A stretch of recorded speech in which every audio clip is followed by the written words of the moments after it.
And live again. That's still, I should say live YouTube. Meeting is now streaming live on YouTube. There we go. So if we just then a few technical issues there, we just then tweet out the link to our YouTube and we'll see if we can get people on there. I've got that now. Yeah.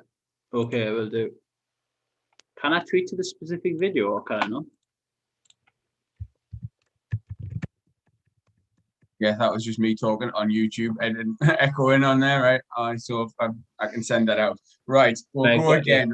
We're just saying out, obviously, there's loads to talk about. Boxing from last weekend, which I'm happy to go through as you didn't watch. Boxing next weekend, we can both look ahead to. And then you had in take one of this, you made a start on discussing the Olympics and the recent success of Team GB. Do you want to pick that up again? I picked that up again. I just thought because it's, you know, the most recent action, the most probably at the forefront of a lot of people's minds.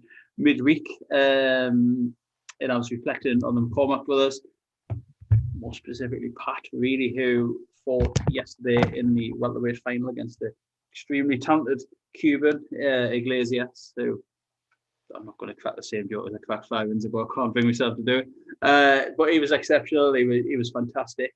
A bit of a hero. He was a real hero in there.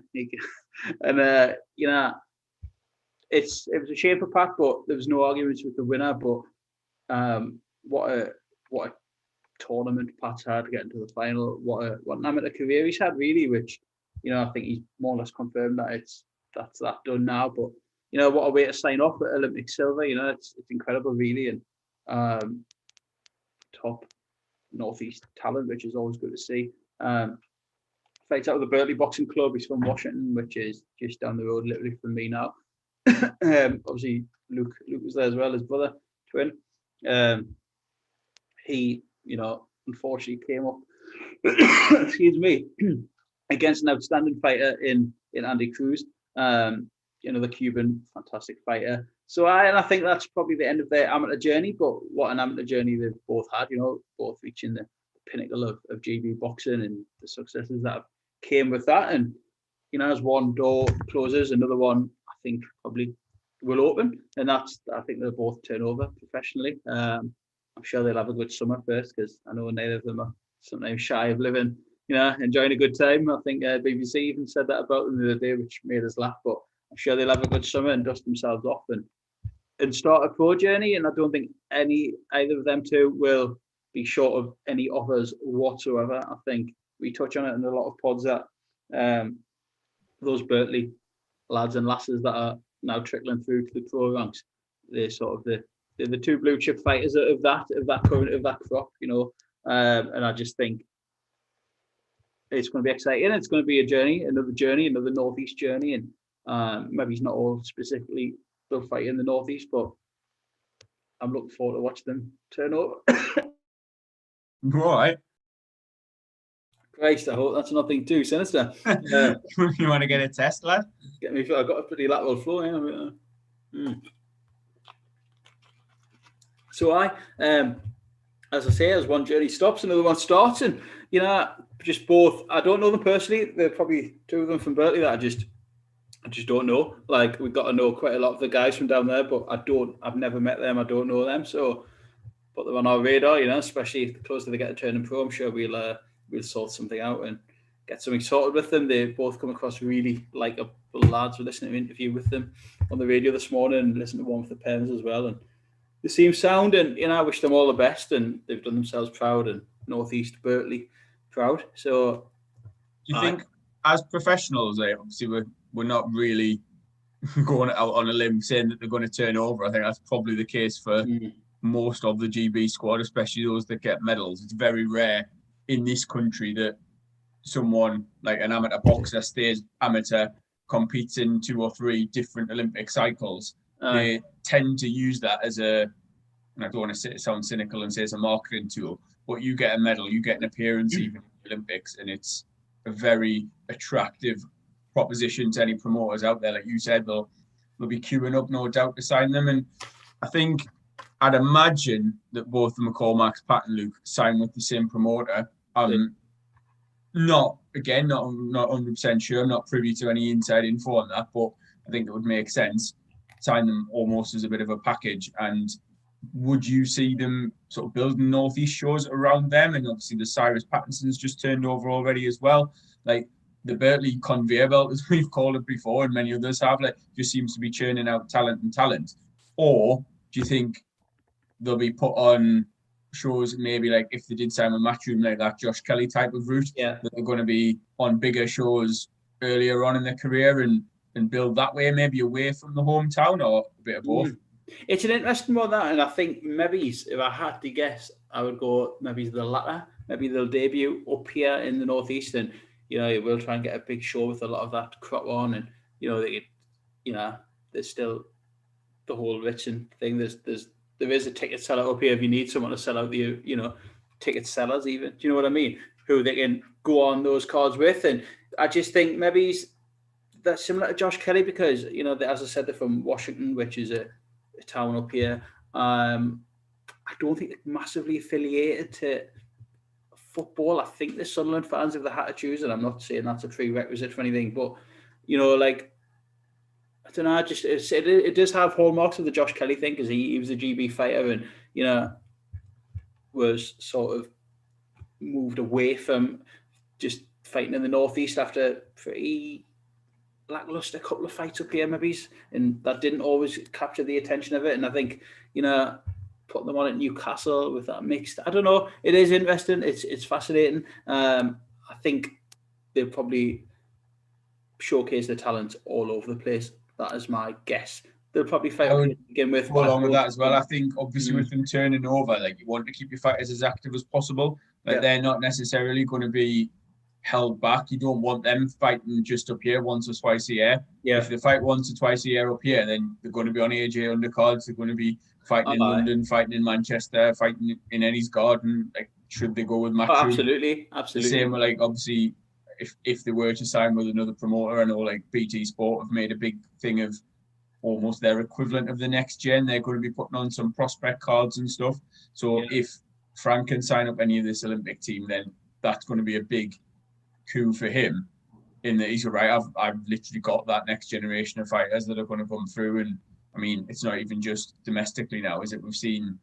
I know he's not Team GB, he's not British before anyone down the throat, but like Mick Conlan went straight over to America with Top Rank following the Olympics, and I think that's potentially an option now for boxers as well. There's lots of TV deals, there's lots of networks, there's lots of promoters globally that are going to be interested in these sorts of fighters.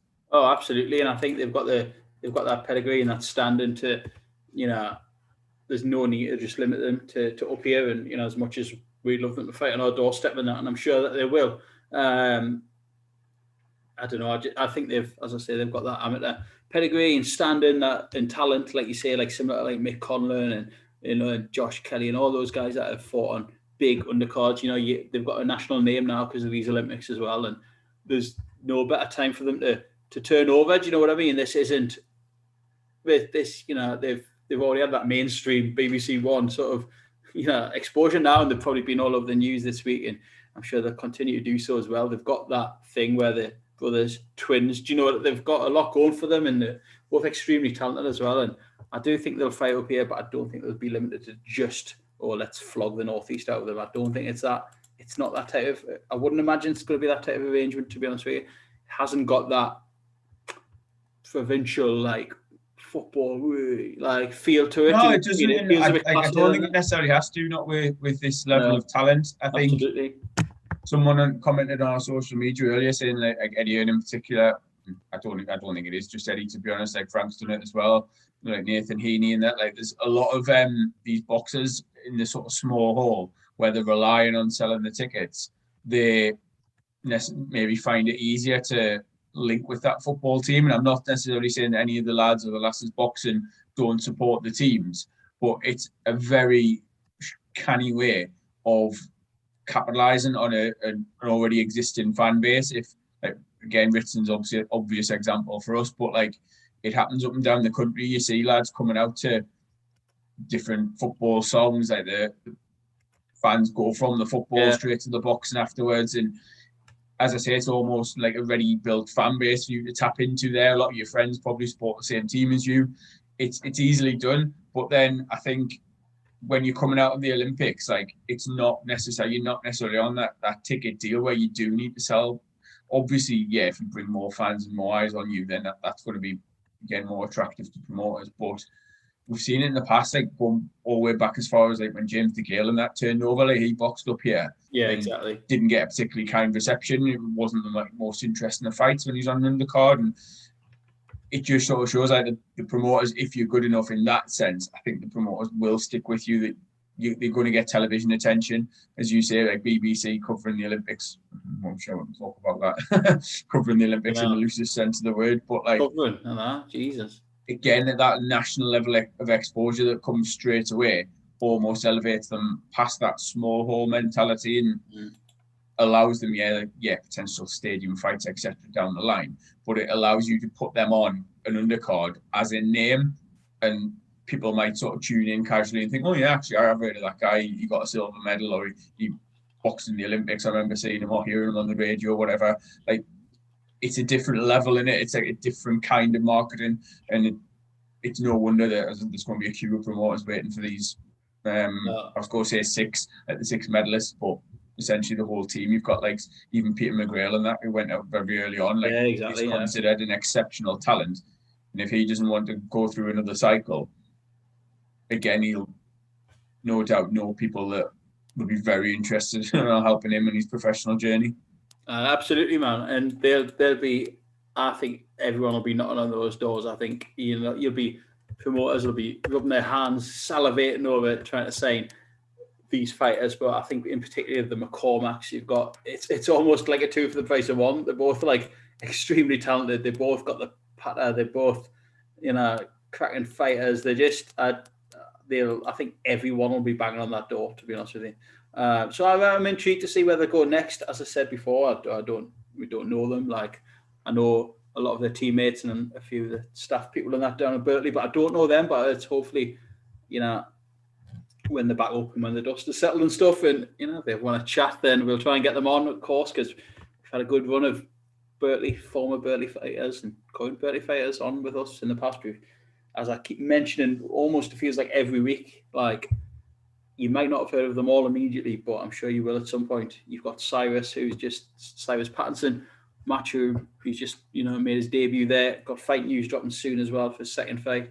Mark Dickinson, who's training down in Essex now with Ben Davison, awaiting his pro debut. You've got Callum French, who's got a massive decision on his hands, probably to either go for another GB cycle or turn over. Giorgio O'Connor's just turned over with Mark Clausel. You've got Hannah Robinson still kicking about. There's like, I'll probably miss some there. Tommy Hodgson's making his pro debut soon. Like, they'll just drip feed in, and I think it's exciting times as for Northeast boxing, and to go along with the current fighters that we've already got up here. So I watch this space, but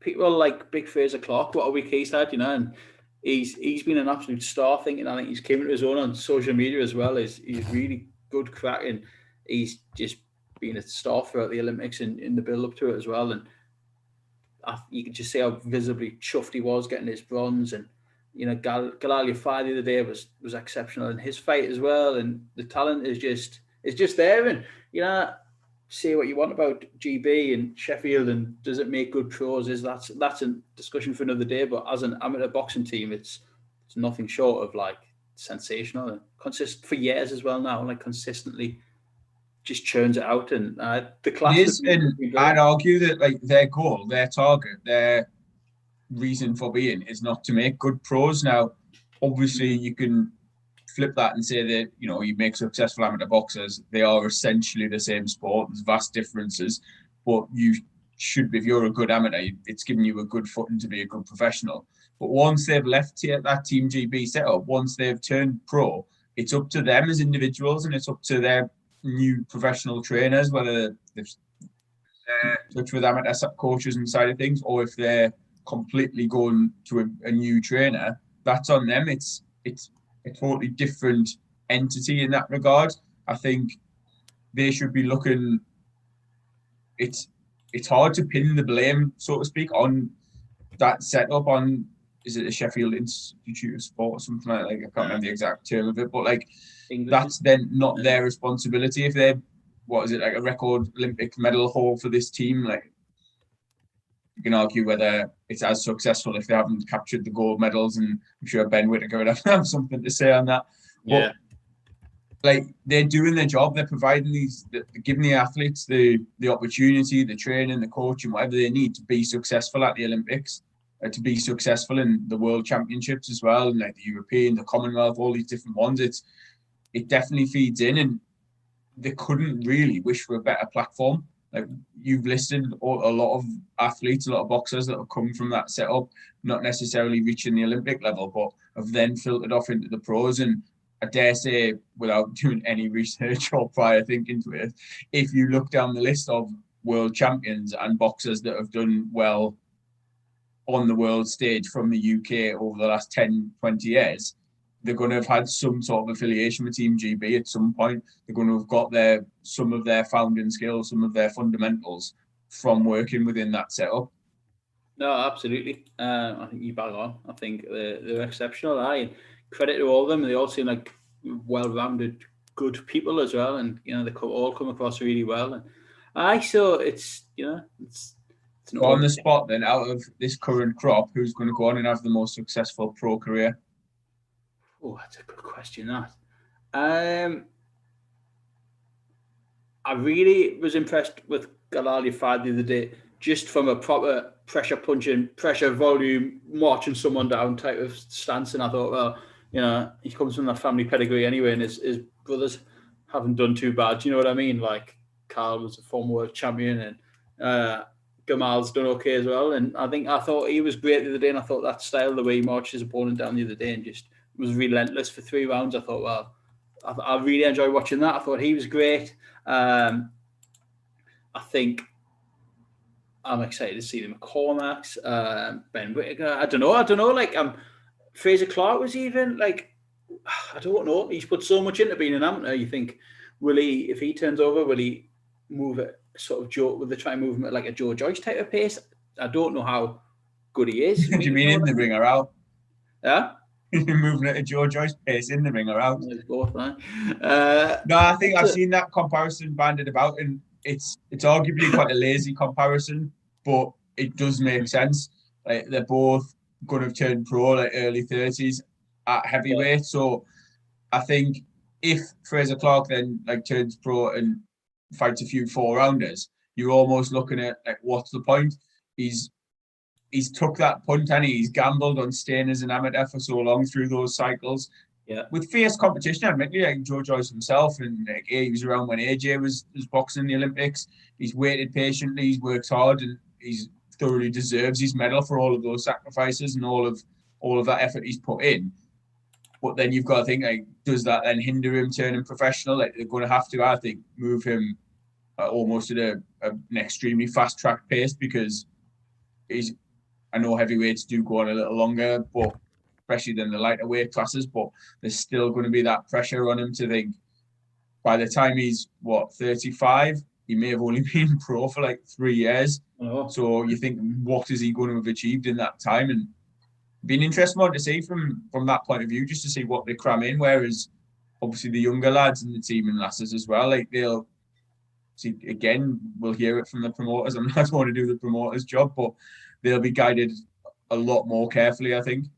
And I think, in previous years, I think, Matchroom and Top Rank have Matchroom more or less with GB fighters, but Top Rank with sort of, smattering of different countries and nationalities and stuff have I guess, cherry-picked the cream of the crop from, like Olympic cycles and stuff. So, and I think they'll be sniffing around again, they've done it you can't really argue with how Matchroom do it and how Matchroom can transition that cycle from GB Elite Pro to a good professional as well. Look at it, like AJ and Akoli being 2 examples. We went through this all last week, so I'll not repeat myself. But even Fowler and that's been in 50-50s in good fights. So I think Matchroom will be sniffing around again, no doubt.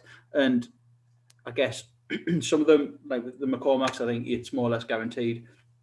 And others might have a decision on their hands. Do they take the maybe the riches of a lucrative pro contract, or do you go for one more GB cycle and renew down there? But I don't know. But it's been good, and like I'm still working from home, so I'm still. It's been cracking again, watching a bit of midweek boxing this week. So just sitting, flicking on, and much bit stressful the other day. I think the coverage, which maybe is even no fault of the BBC's, but has left a lot to be desired. I think it's a shame where someone mentioned on Twitter the other day, and I did agree, and I was surprised. Like, I always thought the Olympics would be one of those events where you can't monetize it, and it has to be, it's a matter of like national interest, and but when Discovery Plus are showing every boxing match, and like Discovery Plus, I just like, I'm a Sky Q customer, so apparently I could got it free. I didn't, but like for free for a year or something, and I was just like, I don't know, it left us a bit annoying. Maybe that's where my StubHub rants have came from. I've got less fucking working man thing going on this week. I don't know. But, I think we'll get onto that, because like that argument of putting boxing, especially in an amateur Olympic level profile, however you want to define it, behind that paywall is always going to be a bone of contention with boxing fans, especially like the hardcore ones who seemingly don't want to pay for anything extra at all than what they have to. And if you compare that to, say, the topical example we will get onto with DAZN, like those boxers essentially could have had been on free-to-air TV, on BBC, live coverage, all of the bells and whistles that go with them. They could have had even more hype and publicity than they already have, and been tucked away on a channel that I didn't even know existed, like, especially not in terms of boxing. It was only the other day I realised that I didn't get Eurosport as part of my free TV package. Sure, that just used to be a thing. Like, I thought everyone had Eurosport's got about 9 channels for this. On normal like BT Vision, BT TV, whatever it's called, Eurosport obviously is part. We've got BT Sport, but Eurosport doesn't come in as part of that apparently. So it was like I couldn't even sit and watch it live on that. And the amount of times I've sat, this again being off work, sat watching like the BBC on the iPlayer, and it's Red Button boxing on, brilliant, put that on, and it's something that I've heard, it's live boxing, and the way they're talking, it's it's live and that, and then it's something I've read the result of 3 hours ago. I think I know what happens in this. I'm not interested. Honestly, I mean, what was it like when I messaged you, thinking like again the Pat McCormack final, thinking, this is going to be on brilliant. There's something boxing on now. 2 fellas coming into the ring, right? Just about literally just about to touch gloves, and there's an update in the gymnastics, and cut across to that, and I was like, all right, okay, like fair enough, blah blah. And then it was literally 2 hours later, the same match that I thought I was watching at 9 o'clock in the morning came on. Are you trying to get me head around it? Again, I don't know if that's just me being totally out of touch. I mean, I'm one of those who's argued in favour of watching TV through an app and all the rest of it, and I just could not find and put my finger on where the live boxing actually was and when. It was ridiculous. I put that tweet out, didn't I? And I was just like, I was settled though, a bit of boxing on. I thought, there's Galal and all that, great. Then it went off, and I was conscious of McCormack coming on at 11ish, and I thought, right, okay, there's the gymnastics again. I was like, right, back to boxing. Then it showed like highlights, and I was like, oh, okay. Then I thought, right, panic. So I went straight to Eurosport. There's Nick Halling on Eurosport spouting his shite about his usual crap. The men's heavy semi, and I was like, right, okay, back to BBC. Still gymnastics. Like, I was like, it was just being a bit clunky, I think, and like. There's BBC Red Button, BBC 2, 9 Eurosport channels, and I was like, I was getting a bit stressed with it, like, but I don't know, someone tweeted us saying like, I don't know, it was something to do with the BBC region or something, they didn't have all the rights to show all these things, but then finally, I calmed down and I did watch it on BBC in the end, but it was just a bit all over the shop. But anyway, that's another rant. Speaking of streaming and apps, all right, we'll go down that route, guy. No, we'll talk actual boxing. We'll talk some actual fights before I have a rant about that. I'll come to you on this one. I was out in Newcastle last Saturday, so I didn't see it. But Fight Camp 1, DAZN, how did you find it? What do you think? Take it away.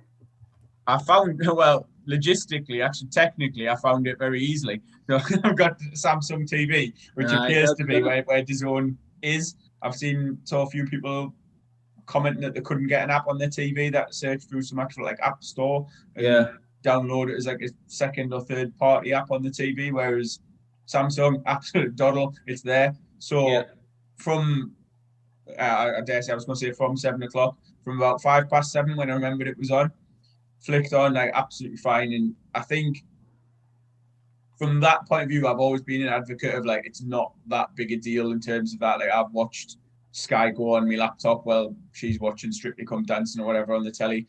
Like that doesn't affect me that much. Now, again, I can see why some people would be bothered and maybe deterred by it, but for me, that's not an issue. So like from an actual 34-year-old male struggling with technology point of view, absolutely fine.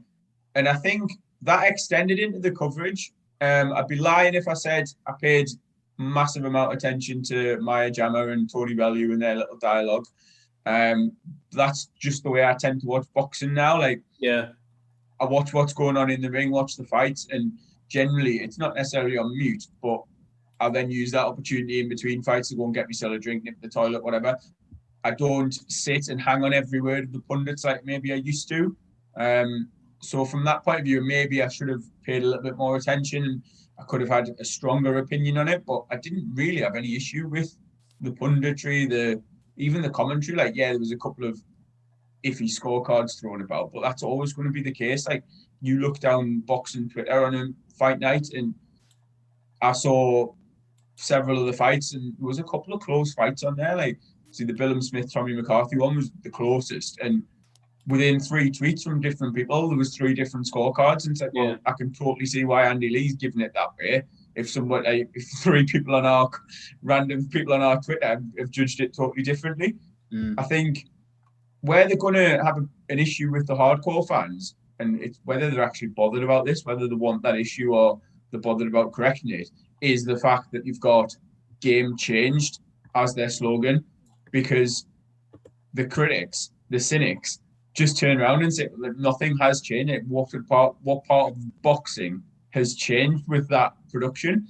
And I think ultimately very little. But as I mentioned to you, and I think I put on Twitter earlier in the week, that's not necessarily a bad thing. Like, it's a Matchroom show. Matchroom Fight Camp last year was a breath of fresh air because we'd been through COVID and lockdown and all of that, and just getting boxing back was a game changer in itself. But this version of Fight Camp compared to the last, apart from a couple of new announcers and different commentators and what have you, very little had changed. The action in the ring was very similar to what it had been previously, which wasn't, again, necessarily a bad thing. I thought it was a decent enough card. I sat and enjoyed it. To say the Billum Smith-McCarthy fight was a very competitive, close fight. The main event provided a nice story with a nice upset win and a fantastic performance from a Brit, which we'll discuss in more detail. I know you did eventually catch up on that one. And then there was a couple of decent fights on the card further down as well. It wasn't anything amazing, but if I'm thinking, right, as a customer, I'm paying $1.99 a month. This month there's going to be 4 of those types of shows. You're talking 50 pence less than 50 pence for each one of them. I've got no issue whatsoever with that sort of content on DAZN as it stands. I guess that's a discussion for another day about how long this price point will stand and what they're going to do, and how long will it be $1.99 for? I know it will be through Fight Camp, but speaking of actual boxing and the fights and the fighters, I think what or who stood out, and I know you're probably going to see Leigh Wood in this point, and I was a bit gutted I missed that because I mentioned last week that he is someone that I've pretty closely followed since I think I was seeing him in 2014, which was even before we'd even started this, and I was there, I think, when he fought Gav McDonald in Leeds, I think. Oh, no, was it Hull? Hull. I'm sure it was Hull on that, when Curtis Woodhouse won the British. That was it. That was before we'd even done that. I was there that night and watching there, and I thought, what, from what I remember that night, he boxed extremely well for about 6 or 7 rounds, but then gassed a bit down the stretch. But anyway, that was then. This is now, and he's came the hard way, and he chanced his luck in the Golden Contract, and he came up short against Jazza Dickens. But Mint, when I said to you last week, I was like, I didn't know what to expect from Kanzu. And to be honest, from what I saw and what it sounded like, he didn't seem to bring all that much, to be honest with you. Kanzu now based on last Saturday night. Jesus. And I could go and again, you put me on the spot last week asking about him, and I was like, well, I've seen, I think, one of his fights from start to finish. And it was, you see all these stats and tales about how he throws over 1,000 punches in a fight. He's this absolute monster in the sense of his work rate, he's relentless, blah, blah, blah. And I don't know if he was jet lagged. I don't know if he was suffering from a lack of activity, but it was a plodding performance, if I want to put that generously. And as I say, I could totally shit on him coming over as being this overhyped, like apparently world level contender. He was ranked number 3 in the Ring Magazine featherweight rankings, all this. But I'm going to completely flip that, and I'm going to praise Leigh Wood from start to finish, because before the fight, they were doing a little bit of a interview, I think, with Eddie, and Ben Davison and team and whoever walked past him behind him down the aisle, and they were shouting like, "I'm the new," and all this, like. And you thought, actually, they're obviously embracing the moment. At that point, I still thought Wood was going to come up short. I'm not going to change my prediction from last week and sort of jump on board with it and say that I predicted the upset. I didn't think it would happen at all. But from the opening bell, Leigh Wood looked so calm and confident in what his game plan was and what he was going to do. It was unbelievable. Like, I don't know if it was the commentary or someone I'd spoken to afterwards was saying, like, if you didn't know which one was the champion, you'd have said Leigh Wood was the world champion from start to finish. Yeah. And I didn't necessarily think exactly that, but I thought this is basically like Leigh Wood fighting a random foreign opponent that's been shipped over at short notice. Like, it was that sort of level of, right, I'm in control, I'm boxing, I'm taking away what you want to do. And Zhu wasn't able to get his volume up. He wasn't able to unload anywhere near what he was comfortable doing. And there might be all sorts of reasons behind the scenes for that. But from what I saw in the ring was Leigh Wood jabbing to the body, moving his feet in and out of range. Not necessarily, didn't look rapid doing it, but it was all very calm and controlled. And honestly, one of his, like, I think it was very early on in the fight, he didn't wobble him or buzz him or anything, but he landed nice, hard, clean shots. And I think that deterred Zhu. I think he felt the power of Wood, and he realised that Wood wasn't going to be this static target that he could just unload on. And from very early on in the fight, he seemed to run out of ideas. And then by the end, he'd run out of energy, run out of like determination, whatever you want to call it, like run out of stamina to go with that, with his ideas. And he was clueless and ultimately got battered, didn't he? Another good night for boxer-sized Ben, eh? Well, this is it. When you said that, I thought. The haters? When you said that, I thought, actually, like, I'm praising Leigh Wood for his tactics and his game plan. But yeah, you've got to give that to Ben Davison as well. Like, he's got that fighter, and again, whether you want to give him the credit, whether you want to shit on everything he's ever done, whether you want to sit somewhere in the middle, you've got to acknowledge that he's done an unbelievable job. Like, you referred to where Leigh Wood was several years ago, even very recently with the Jazza Dickens loss. Like, not necessarily saying he was going nowhere, but he had a big rebuilding job. And considering Ben Davison's been working with him down at the MTK Performance Centre for like less than a year, it's incredible that he's managed not just to get that win. It wasn't like a lucky win where he's just fought his way and it's been close and scrappy and ultimately, like, it could have gone either way. It was one of the most complete performances I've seen definitely this year in boxing. I know it's been sporadic, but from an underdog going in as such a wide underdog to put on that whole performance from start to finish and then ultimately get the finish, like, it just catapults him now into that next level. And it does. I think I would love. Sorry, I know I'm sorry interrupting there. And he's 33 now, right? And I'd love to see him have that big night in Nottingham. I think he's got a loyal sort of fan base there. I know he's fought there before. He fought Ryan Doyle there, which I think was a next gen show. I think it was a Friday night, if I remember. But Nottingham is probably somewhere similar to like up here. Probably been in the doldrums a bit since Roch called it. Do you know what I mean? Like, I'd love to see him have that one. This is probably Eddie Hearn's salesman part of this, isn't it? But that one night in Nottingham Arena against someone like class, someone decent, who you just have that one night against. You know what I mean? This weekend got obviously Dickens and Galahad.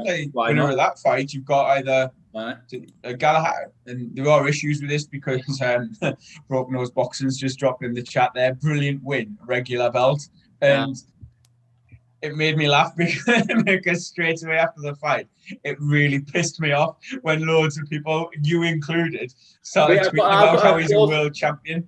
I've got to get out close for this.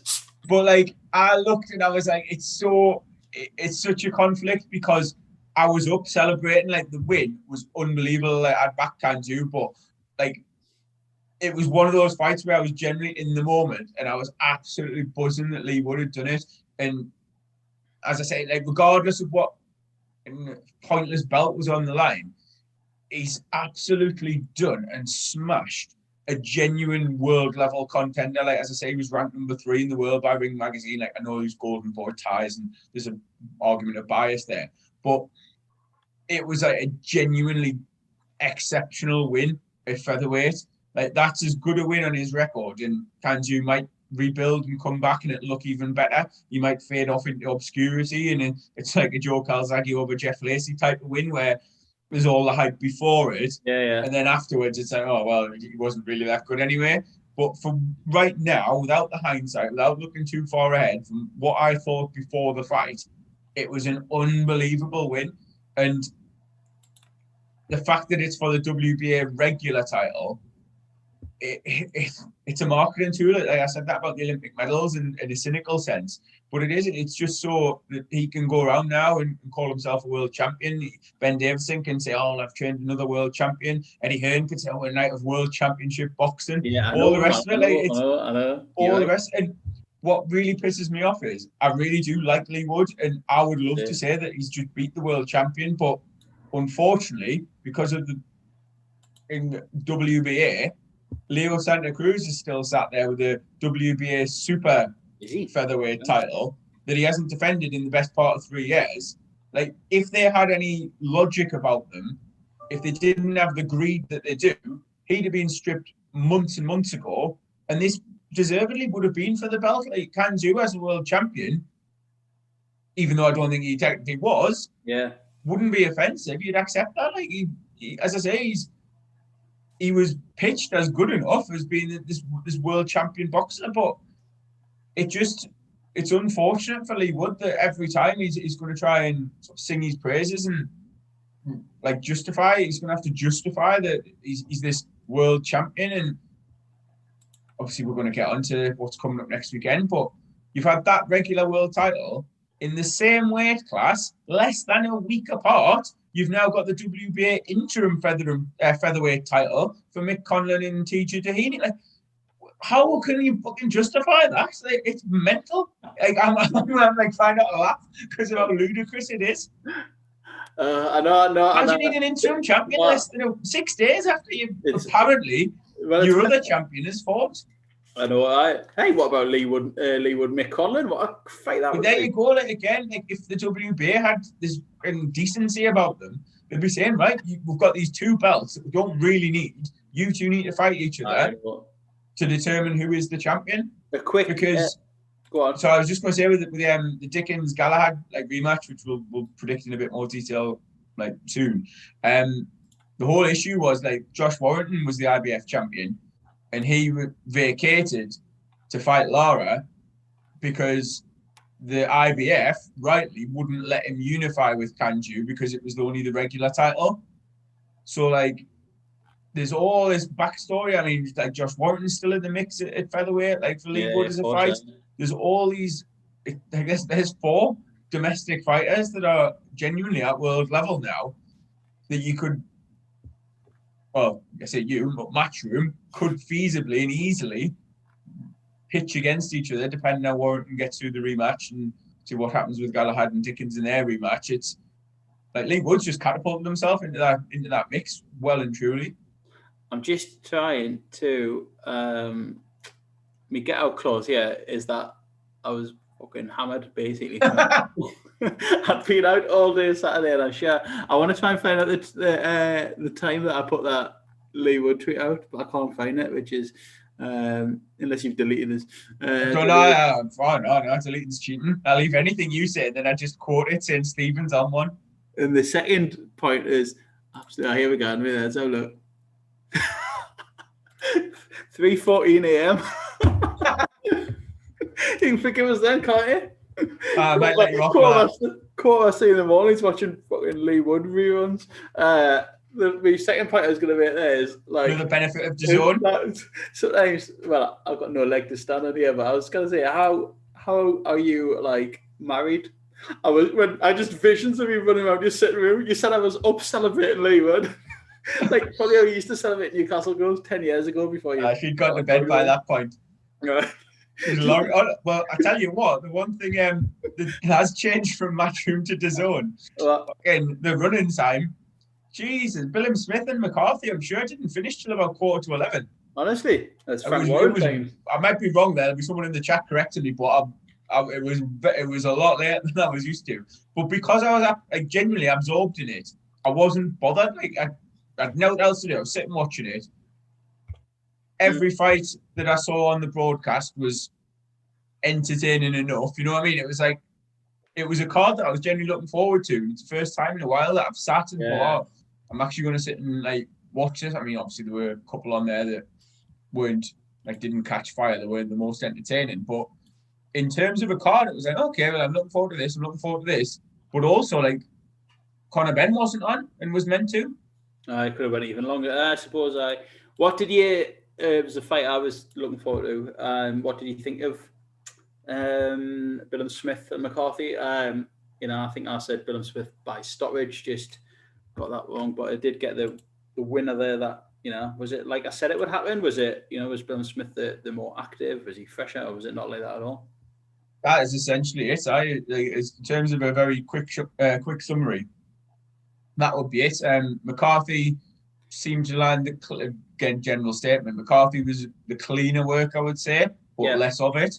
And I think you'd said last week as well, like he has these patches where he looks phenomenal for a round or two, or even part of it, even like half of a round, and then it's like he's spent. But then the next round he sort of recovers, and it wasn't entirely like that. And credit to Bilham Smith, I think he imposed a game plan. He was deliberately the more active. He was, I thought, throwing a lot of jabs, but I wasn't obviously counting. And I think I saw a statistic afterwards that said he'd thrown 20 jabs the whole fight, and a few people querying that. So I don't necessarily see how that was the case. But McCarthy, as I say, he looked very tidy, very skillful in patches, but didn't really sustain it. And Bilham Smith, not to say just brutally outworked him, because he did box well in parts as well. And I think everyone, from what I've seen, I wasn't scoring it, so I'm not going to sit here and give a scorecard and say that this was how I had it or this was ridiculous.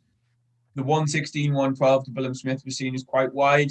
Anything between like 115, 113, either way, most people seem to agree with. But what I would then say is if you've got it 115, 113 to Bilham Smith, that's only one round disagreement with the 116 scorecard. So like Ian John Lewis, again, got a lot of criticism for his card, but I don't really see an issue with it.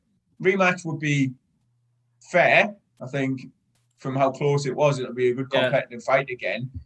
I don't really agree with it was a great fight. I think it was a competitive, tough fight for both men, and that's ultimately what you want to watch in terms of an undercard bout. Like European title, British was on the line as well. I think Commonwealth. It was that for me was essentially like what I want to see in an undercard bout. Like I remember going back to watching like Darren Barker, even who was it, and Paul McCloskey and that. Like they would fight for the European title, and that would be a sort of headline fight on Sky. And I remember being sitting like absolutely loving it. So yeah, absolutely. I've got no issue with if this is going to be our standard card, that you've got a European title fight as chief support, wasn't even initially chief support. You've got a regular world title, even though I don't really value them.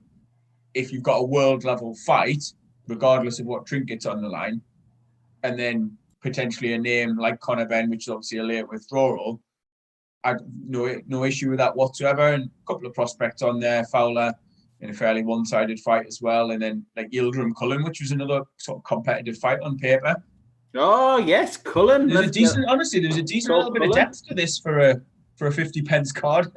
What was Cullen like then? Was he as like what I said, or was he similar to the Bilham Smith one? He was just busier for me. He boxed well. He he tried to keep it at range a little bit, got inside, but even when he was on the inside, like Yildirim didn't really impress that much. He was so again like very workmanlike, and I think is testament to a very, very good manager, very good matchmaking. Like everyone's sort of question how we went from Canelo to Cullen, but I think how was he in with Canelo?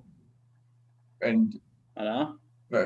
Fly buzzing past there. Very short answer of sanctioning bodies again. Like the WBC have put him in a position where, I think it was WBC anyway, put him in a position where he's mandatory for Canelo. Like, how has he got to a world ranking that high? It's ludicrous.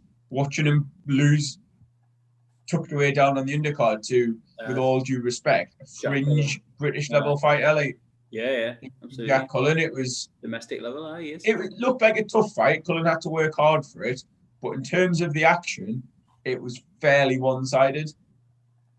What a quick one before we move on from that. What do you think? What do you think next with Bilham Smith? It's such a, it's been such a congested quality division at sort of world level cruiser within the, is he? I guess he's now European champion. So is he moving that way yet, or is it a bit too early? Or what about the immediate talk was the rematch? Bilham Smith in the interview after the fight said, and I'm quoting loosely here, that he didn't think McCarthy would be interested in the rematch, sort of implying that he's absolutely battered him. Apart from a cut caused by a clash of heads, McCarthy never really looked too hurt. There was a couple of punches from either man that sort of stunned, wobbled a little bit the opponent, but they were never really in danger of it finishing. And McCarthy came out straight away and was like, I want the rematch 100%. Like, it was a close fight. I've lost. A rematch makes sense. And obviously that's the case for a lot of things. I think the rematch would be fairly entertaining. I can say if it happens, I wouldn't be too gutted. But I don't want to get to this point where anything remotely close ends in a rematch and like you've got to fight again, you've got to see it all again.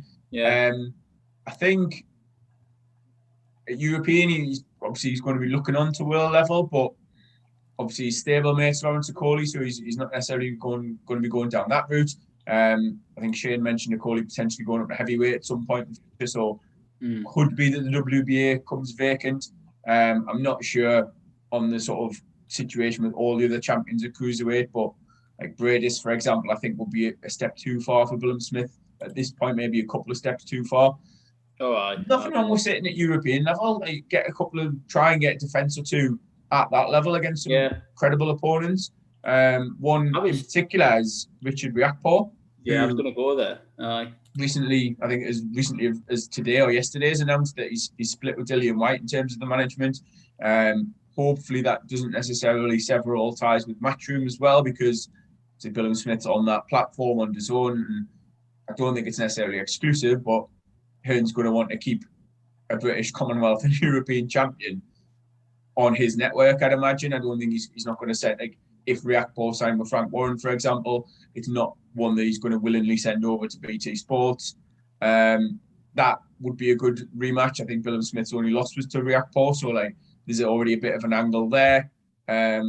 What I don't want to say is Riakpo going to that Who Needs Him club, because he's got some very good wins on his record, and hopefully he's one who would be at that level and in that mix. And again, another good domestic fight for a European title. I was just about to say that there. He's a bit of a bogeyman, Riakpo now, like, and it's like he's got some impressive names on his slate for 11 fights. He's beat McCarthy, he's beat Bilham Smith, he's beat Sam Hyde, he's beat Jack Massey. The rumours, some rumours that I've seen on Twitter was the sort of relationship broke down with Dillian White a bit because Riakpo didn't fancy the Okoli fight, but I don't know. Read into that what you will, but he's only had 11 fights. But like you say, I like watching him as well. He can bang the lad as well. Riakpo, I'm interested to see what his next move is, but he hasn't fought since 2019, so it's not, as you say, it's not that club you want to be in. But I think you get off. Interesting that, isn't it? Because normally, and again, it's rumored. He was active as out. He was active in 2019. Sorry, Andrew. He beat Massey, Smith, McCarthy, and Hyde in the same year. He went on a cracking little run, and I think this is where it's almost a conflict of interest, being a fighter and a manager. Hyde was 2018.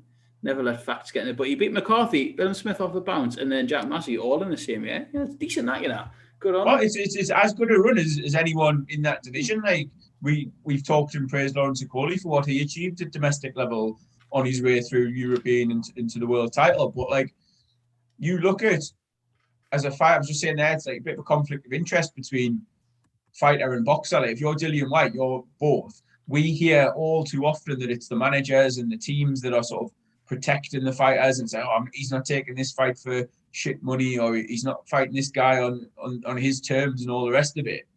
But now this has sort of been spun around, and it's like, right, actually as his manager, we wanted to push for this fight. And as the boxer, has he been thrown under the bus a little bit, saying that, you know, he doesn't fancy it. He's the one who's not taking that risk. Sorry. Obviously, only like time will tell whether the truth all comes out of that, whether you believe what Dillian Whyte said about it, whether Riakporhe comes back and gives his point of view. And be interesting to see the future, because you said it's quite a stacked division domestically. And while they're not probably on exclusive deals with Matchroom, a lot of them are boxed on Matchroom shows and now on DAZN. Like, so whether he's cast aside completely, I think unfortunately for him, it could be very easy for Billam Smith and the like to avoid him and leave him to one side. That's not what I want to see, of course, but no, same, you can definitely see it happening. Yeah, but then, you know, you've got Sky's sort of coverage, boxer, you know, you've got Channel 5, you've got Frank Warren. It'd be interesting to see. I'm sure he will get offers because he's had a great run so far. What else was I going to say? I've just seen this tweet there, right? I thought, listen to this. 2 of the greatest entertainers ever to grace our screens. I thought, bloody hell, something. It's not about us. Someone was talking about Ben and Eubank. I thought, oh, we've got a fan there. I pushed it, dropped a tweet for Steve Wraith about one of his events. Nigel Benn and Chris Eubank are doing a UK tour at the Lancastrian Suite. I can't remember the date, but October, I think. Tickets available, newcastlelegends.com. There you go, Steve. There's your little shout out for you. October the 17th. Get any day. I'd actually go to that because I'd just quite like to sit and listen to Chris Eubank all night. We'll have to just quote that tweet and post it as a link to our video. What was it? So moving on. Looking forward. Looking forward, but looking back at the same time. Here's a nice smooth link for you. Go on. So Anthony Fowler got a very much expected win against Rico Muller. We talked about how Muller had fought as light as 10 stone previously. Fowler bullied him, beat him up, and ultimately stopped him in the 6th or 7th round, I think it was, when the towel eventually came out, or the ref eventually waved it off. It was a sustained beating, start to finish. Muller was durable enough, but Fowler got the expected win. And then what maybe wasn't as expected was the announcement of his next opponent, headlining in Liverpool against none other than former world champion Liam Smith. Like I said, like we talked about this last week, and I've said when we've talked about it was a fight that I never thought I wanted. Yeah. Now it's been made. I'm so intrigued by it. It's just come out of the blue or come out of the red. The both Liverpool fans, aren't they? That works. I think they are. But I love it. Good. I think class. I did a sort of poll immediately after it had been officially formally announced, and hovering around the 85% mark favouring Liam Smith to get the win. I think that's all. You could maybe think that's a little disingenuous, maybe it's a bit tongue-in-cheek. I don't think Fowler's the most liked man on boxing Twitter. Do you know what I mean? So, I think there's an element of that, but I also think if you look at it objectively, from what they've achieved so far in the sport, there's no comparison. Like we've talked about how Fowler has talent, no doubt, but for whatever reason hasn't had that run of competition. He hasn't progressed in terms of his opponents through no fault of his own potentially, to then go up and face unarguably the best opponent he's faced. Even Shane McGuigan said he's going up against the best super welterweight in Britain based on achievements and stuff. So it's a big step up for Fowler, and it's a bit of a gamble because if Liam Smith has got anywhere near his best, if he's still anywhere near the fighter he has been, it's going to be a really big step up and a really tough fight for Fowler. I don't know whether they may be banking on Smith not having as much left and being that wrong side of his peak and seeing how far he's fallen. I really don't know. Hello. It's a gamble, but then it's one that obviously Fowler is like ready to take. He's willing to take. No, In the comments there saying Liam Smith will annihilate Fowler, they're overlooking Smith. So again, I promise I hadn't read that before. I just said, are they overestimating him maybe or underestimating him? I love the fight, mate. I think it's, again, without going into, don't need to do any selling for Eddie Hearn, but without going into proper salesman mode, I just think it's a cracker. Two Scousers, Liverpool, Saturday night. Like, I think it's a brilliant fight, and it's one that I'm annoyed that I never entered my head earlier. Like you said, I think big fan of Liam Smith, and as a lad, he seems sound as well. Fowler, he rubs some people up the wrong way. I get that. He's very, very active on social media, but he makes his mouth go. But why not? You got CBD out to sell. Well, you got to shift it somehow, haven't you? You know what I mean? I'd love to know how much he's made from UK's that. pal there, Fowler. He's it is what it is. But no, I love the fight. I think it's a mid fight, and I think it'll tell you just where they both are, like what Smith's got left and where does Fowler go after it. If Fowler wins, bang, his career's like rejuvenated. You know what I mean? It's probably it's a cracking win that if he pulls that off. Liam Smith wins it, it's like, hello, life in the old dog yet. You know what I mean? And then that puts Fowler in the shit. Really is, if Fowler's lost his 250-50s, then that really, really puts Fowler in a funny position. So mid fight, and I just bulks out that sort of DAZN Matchroom scheduling. You've got AJ, albeit on Sky Sports box office. You've got Josh Warrington rematch Leeds. That'll be a good night as well. You've got that. So just it's nice to get some dates in the diary and gives people something to look forward to. I think that's a belter as well. And they're straight back in with another fight camp this weekend. But I think before we move to that, we might as well quickly talk a bit of a favourite of our channel as a person and a fighter, and that's Mick Conlan. Fight again this Friday night in Belfast, Falls Park, back there in the outdoor big park there in Belfast. Sadly, I was going to say no UK TV coverage, but there is UK coverage. And if you go to British Boxing Blog Twitter and look at the pinned tweet, then our friends at Fight TV have kind of given us 2 codes to give away for free to winners. Just follow the steps in that. Grateful to them as always for reaching out to us and for a giveaway, for a contest, as they call it over there. I thought it was on IFL. Again, I was quickly informed by Boxing Twitter that I had that wrong the other day, as per usual. It's not on IFL, which is a shame. So, if you don't win our competition and you want to watch it, you're going to have to go on Fight TV and spend some cash, unfortunately, which is a proper shame, because I think it's a good little fight. That I do fancy Mick Conlan to beat Doheny. Is that how you pronounce it? TJ. But the undercard's not bad. TJ.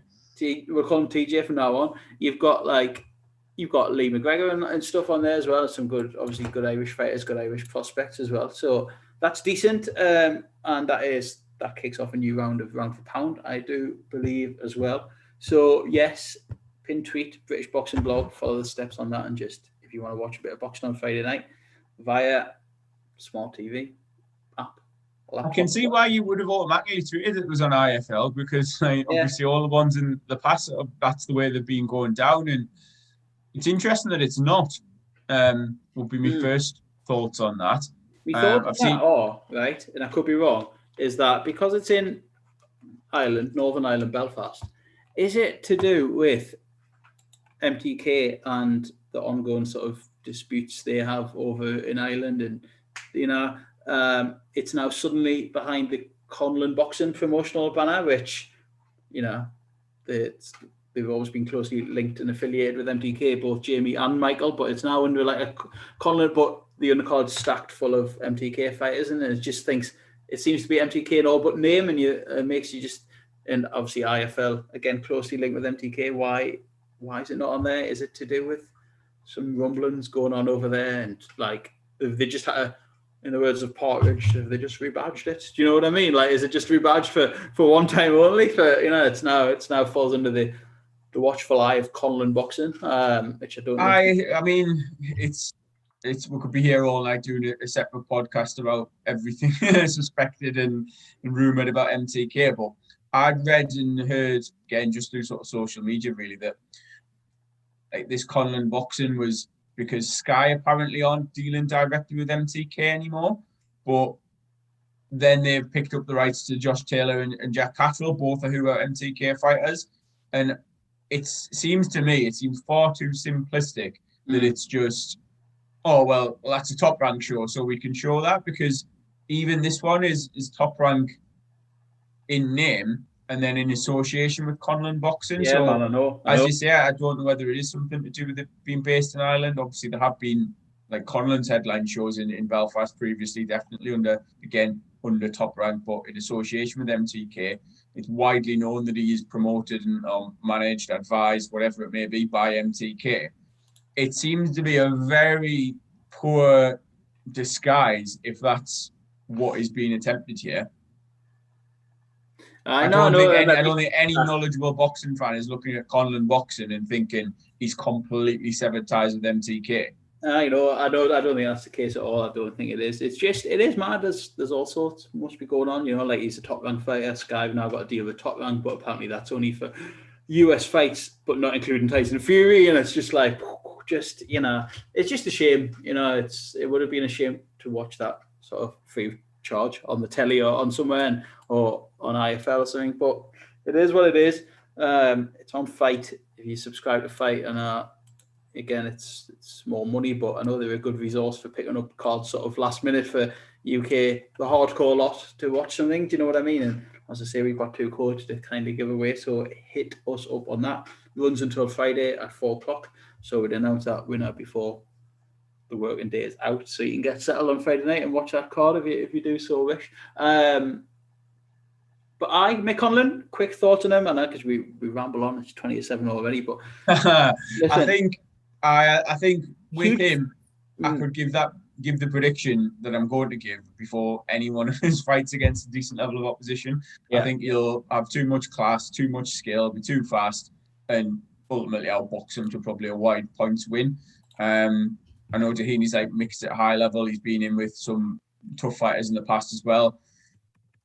Does he have everything left? It could be sort of that late stoppage if Conlan gets into a rhythm early and lights him up, essentially. I'm not saying he's going to smash him with 1 or 2 punches. That's not really in his repertoire. It's not really his style, but it'd be interesting to see if he can close the show in similar sort of style to Leigh Wood, in that he can get that stoppage late and he can really give the Belfast crowd something to celebrate. But I think Conlan decision, or even if you can find odds on a unanimous decision, that would be the safe bet. Do you think his career is still going the way folk anticipated, or do you think it's possibly stalled a little bit?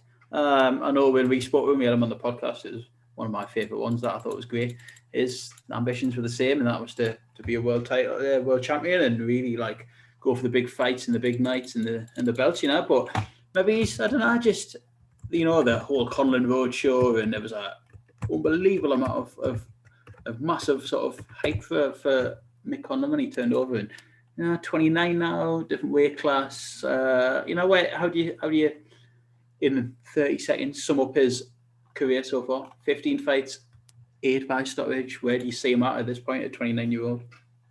I think again, it's if you compare his age with how many fights. If you say was it 15 fights he's had, that's not a massive amount of fights, but you look at his experience as an amateur, and going back to what we've talked about at the beginning with the Olympics and stuff, his amateur pedigree is unrivaled, and again, I'm including him within the British boxers as well as the Irish lads and lasses, like Katie Taylor's obviously up there, but he's achieved a lot as an amateur, and there was a big fanfare. There was the controversy surrounding his 2016 exit from Rio, and he signed reportedly for huge money with Top Rank and started his training over in America. That looked like the route. That's where he was going, to New York, to Madison Square Garden, St. Patrick's Day, really sort of the American Irish playing on that. Exactly. And again, it's a very shrewd, canny way of marketing a fighter, but he's obviously changed. Colin's mad, isn't he? I'll take a gentleman's agreement with him on that bet if he's really fancying backing his convictions. He'll have a tenner on that as well, knowing him. Anyway. But I think Conlan is he's definitely got the skills, but maybe he's flattered to deceive a little bit in the eyes of many. He's never going to be that all action fighter that's going to have genuine one-punch knockout power that's going to get you on the edge of your seat. He's the sort of boxer that I think you can appreciate, and like I genuinely enjoy watching him since he was an amateur. To be honest, he's very skillful. He's very crafty boxer, but when you're watching a fight and it's not going to end, or it's not likely to end in an instant, it's a different viewing experience. You're sort of watching it through a totally different perspective. And even like this level of fights, I'm going to be watching it thinking, right, like it's going to be the first 6 rounds, and then we'll see if Conlan can go through the gears and like overwhelm him to stop him. I don't think that necessarily helps him from a fan point of view. Now that may be a little bit backwards with how popular he is, especially in Ireland and in Belfast. But in terms of your casual viewer, he's not the easiest to market. He's not the easiest to build around and to sort of push on. Has that maybe resulted in them putting the brakes on him a little bit? I know you said 30 seconds, and I've gone way over that. But like, how do you sum up a man's career in 30 seconds? I think he's on the cusp of a world title. Yeah. Whether he gets one or not will depend on how he's matched and who and what belts become available and what opportunity becomes available. I really like that Isaac Dogbo fight that was rumoured at one point, but didn't come off, unfortunately. But I thought that was a good fight at the time. But then, I think he needs to settle on a weight class as well. He's sort of flickering between super bantam and featherweight, and we'll call him TJ. He's he had a good run, didn't he? Do you know what I mean? Like, I know he lost to Danny Overman and that, but like he was having a good run at one point, and it's just. It's an interesting fight, but I do expect Conlan to beat him. It's that fight where I think, like rightly so, Conlan will go in his favourite, and I've already sort of put my prediction on the line. Therefore, I think while it was happening, it's hardly groundbreaking that Conlan's going to win on points, is it? But like, it'll be that sort of fight where he's a decent name to have on the record, and he'll guarantee if he wins and comes through successfully, Mick will be on the mic calling for a world champion, calling for his opportunity, etc., etc. Is that online now, Andrew? That new round for pound, is that ready to play? Ready to go? Yeah, that's quick turnaround. I love that. You were definitely out on Saturday. That has been out and ready to go on since I closed Saturdays. So as soon as it closed on Saturday, I was tweeting out that the new round was in play. So you can do that even though Hunter hadn't fought? Yeah, just like the scores and that haven't calculated. They have now for they will have by tomorrow for Hunter. Did you see that knockout, by the way? I haven't seen it, no, not yet. Good. Oh, Michael Hunter, absolute peach. Decent. Single right hand, like spark, brilliant. You can find that on. Someone was sharing it on Twitter before. Have a look. It's well worth watching. Didn't know any result or anything of the fight apart from that. But someone get him a big. Someone get him a big fight, man. He's another member of the Who Needs Them club. Sometimes Michael Hunter, like he just a bit of a bogeyman, isn't he? Good fighter. It is, and it's a shame. And like I was again having this sort of debate around like how boxing needs equality. It's not equal. Like if you turn over having been a GB amateur, winning an Olympic medal, you do get a leg up on many of the professionals that are just turning over and stuff. But for someone like Michael Hunter, who's obviously very, very capable, and there's loads of them we could run through a list of British ones as well. Like we've already touched on Riakpo, like they've obviously got ability. But if you don't have this huge marketing push behind you and all the sponsorship deals and all the advertising money and all this revenue that you'll generate, like you are at a bit of a disadvantage. You've got to do things the hard way, and it's not fair, but it's the reality. Hey, does Mr. Broken Nose boxing play round for pound? Is he a player? I was wondering if he backs up his 60-second predictions on round for pound, just to see how he would. See how he gets on. See how he would fare with his 60-second videos, putting the results down on there would be interesting. But I know Colin is who's watching on YouTube, so big up Colin. Always been a fan of that, and I'm sure there's plenty more to come from round for pound as well. We'll do. Get some good prizes coming as well, and it's good to have it back and successive weekends and getting it up and running. Well played, Andrew. Conlan, okay, next, right, fight camp 2. Again, I'll just a quick disclaimer that I won't be watching on Saturday night because I'm at a wedding, and I'll try and stay off. Yeah, Twitter. It's a good job one of us has no social life. I'll try and stay off Twitter when I get in. I have heard DAZN's great for just flicking it on and no spoilers. Yes, so Sunday morning, I'm going to do now on Sunday. I'm going to watch some Football League. I'm going to be hungover. I'm going to watch DAZN. Just, if you see us tweeting Jazz and Dickens at 3:30 in the morning, just ignore. Just ignore. Right, I've got the card in front of me here. Go on. Ellie Scotney 2-0 against TBA. How do you see that one going? Who? Ellie Scotney. Oh. Round for pound player, Ellie Scotney. She's still on Twitter. I haven't seen any of her tweets for ages. She was prolific at one point, wasn't she? She was class, eh? Whatever happened? Oh, doesn't matter. Where's Macaulay McGowan gone? He was boxing. He was boxing Twitter at some point. He was incredible crack. Like, what's happened to him? Random thought of the day there. I asked this on Twitter a while ago, and someone said he got locked out of his account and couldn't get back in. But I'd assume he could be back by now. Maybe not. I'm gonna. Anyway, Ellie Scotney, man, class. I know Alan Booth rates her massively, and like, I don't think it'll be long, especially in the women's game before she's seriously moving. So yeah, Ellie Scotney, mint. She'll. Akib Fiaz versus Kevin Baldaspino. You what, sorry? Say that again. Who's going to win? Akib Fiaz versus Kevin Baldaspino. Wait, just wait there. You're rushing us 2 minutes. I need to see this in front of us, man. Wait a minute. I'm thoroughly enjoying putting you on the spot. Basically, you've got those two, and then you've got Johnny Fisher against Danny Whitaker. I can see it now. Which are like your prospects against your opponents, aren't they? They're your three where your home fighter is going to win. Is that up to date as well, BoxRec? Because there's always someone when we go through BoxRec, that fight's off now. I've got no idea. I've been on the DAZN site and like, where's the bloody running? Where's the list of fights on it? It's a bit annoying. But anyway, okay, let's go off BoxRec and assume that it's up to date. Akib Fiaz points next. Johnny Fisher against Danny Whitaker. Interesting one, Johnny Fisher, is he one of Sam Jones's fighters? I believe so, yeah. The wrong football. Just another one of those heavyweights coming through where you just think, how good are you? Are you any good? I don't know. And this got to be honest, I don't think we're going to find that out on Saturday night. As I say, it's going to be a. To be fair, whether we can get him out there or not. He's won a few, hasn't he? But he's not the best. And then we've got the female Muhammad Ali, Ebony Bridges herself against Beck Connolly. What's happened to Gareth A. Davis? Honestly, he used to be one of my go-to people. I loved listening to him when he was on Talk Sport. Not before he came Rent-A-Gob, but when he was like, he did that show with Adam Catwell sometimes, and he was on that, and he had such a eloquent way with words, and his articles were class. And I don't know, I just feel like, has he sold out a bit? Like, is he on his own? Of some payrolls, I don't know. He was doing stuff with William Hill, and hey, man's got to make ends meet and all that. I just think it just doesn't help his credibility coming out with that, and like it probably doesn't help her, right? Do you know what I mean? It'll be all week now. This will get thrown at the press conference and everything, and it's, you know what? Hey, Danny Ings is signed for Aston Villa. Where did that come from? Focus.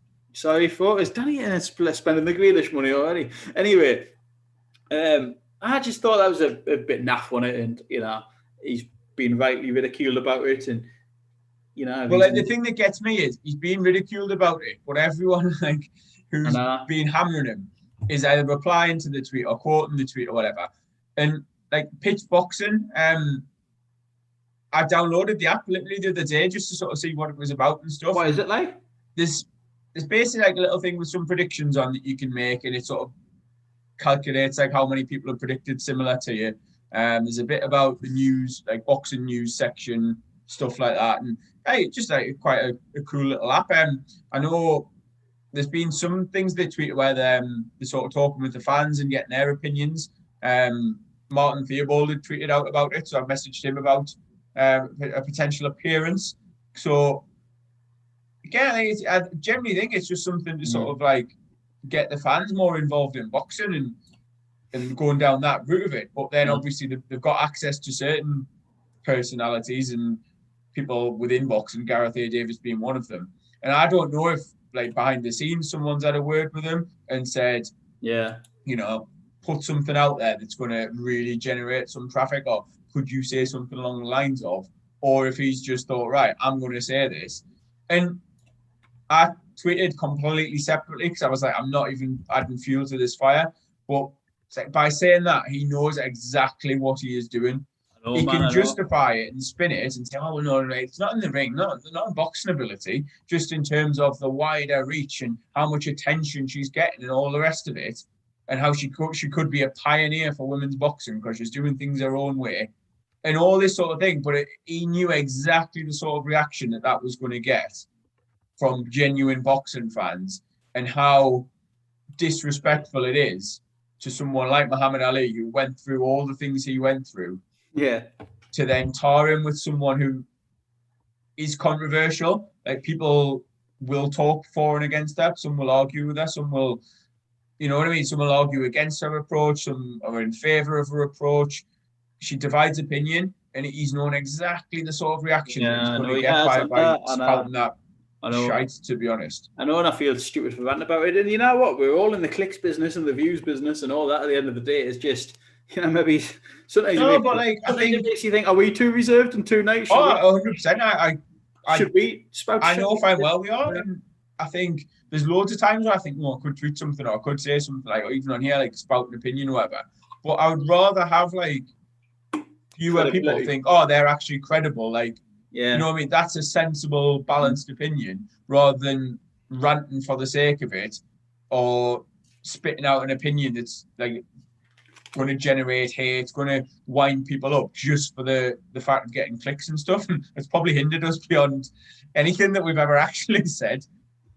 You know, I don't even mind having images. That's the thing. I watched her on Saturday and I think she comes across really well. She's like, she's good. She's speaks well. She's intelligent. She's you know what I mean. She's sound. She was. I thought she was brilliant after the Courtney fight. I thought she stayed over here. She was sort of just working in the UK. She was up north. She was in amateur gym. She was just all over. Like, you know, all right, it's a PR exercise, but you know, I'm sure it's good. Well, to me, like, her using her looks and she was all the rest of it, like the sexuality and everything like that, that's no different from, like, really, in terms of selling yourself, in terms of, like, what we were saying earlier about getting football fans on side, or like creating content, like being a bit of a character, playing up to whatever, like the press conference antics we see, pushing and shoving, flipping tables. It's all designed with getting views and getting attention.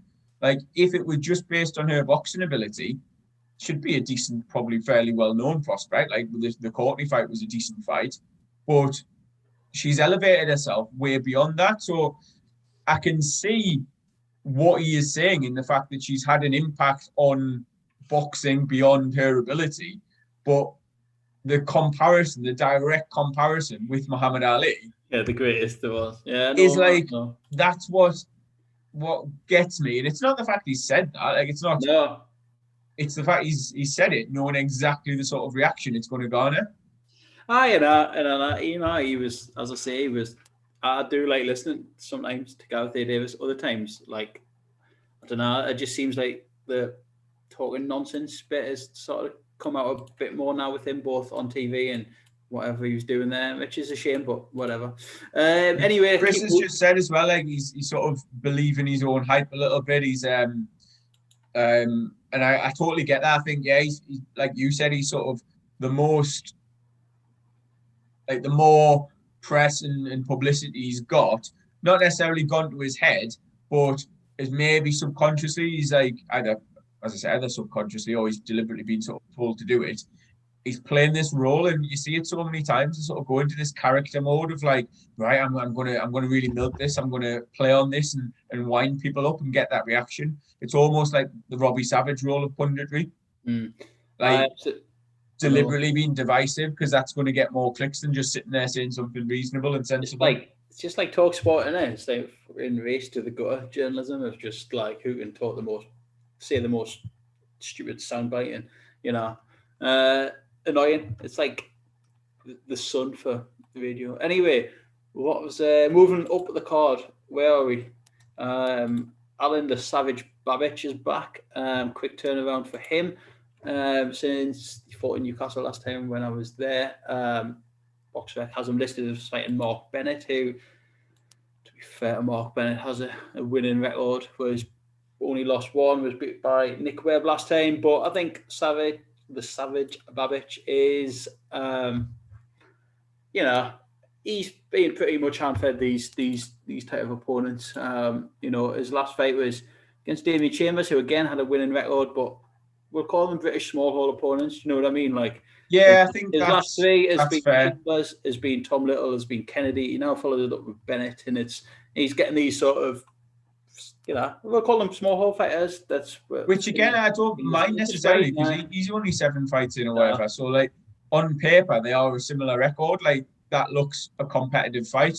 I think Babic will walk through him and stop him fairly early, but I don't necessarily know whether you do get the sort of like heavyweight journeyman of the small hall scene. So it's not like he's really got that option of fighting tough, durable opponents. I know there's a couple of sort of cruiserweights who I've seen go up to heavyweight and take prospect 4 rounds. But there's always Phil Williams. They don't want to do that with Babic. They don't want to put him in there with someone who is going to last 4 rounds or 6 rounds or however many rounds it's scheduled for. The hype around him in the ring is coming from his knockouts.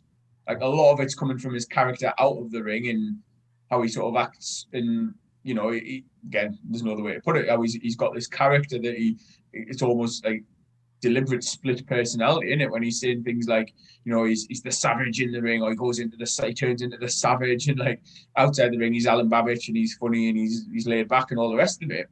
But if he's not doing the business in the ring, even against, or especially against limited opponents, the hype's going to dry up pretty quickly. Like if he wasn't securing the knockouts, then he's not necessarily going to generate that hype and generate that interest. So I think at the minute, he's a perfect addition to a Matchroom heavyweight stable in that he's the perfect complement to one of these sorts of cards. You can throw him on, and even the more casual fans are sort of going to get, their interest is going to be piqued a little bit. Even me I don't want to describe myself as a hardcore fan, but like as a nerdy boxing fan, I think, Babic is on, like, pretty much guaranteed to be a knockout. That's going to be a fun fight, whoever he's against. Like, it adds that little bit of interest for you. Whether it's a high quality match or not is a totally different matter. No, that's it. And he's got the personality which counts for a lot these days as well, especially when you're on a new platform and you're relying on social media now for your media and not boxing. He's got the gift of the gab, and he's a character who wears his mask and stuff. And if that's some people like that, you know what I mean?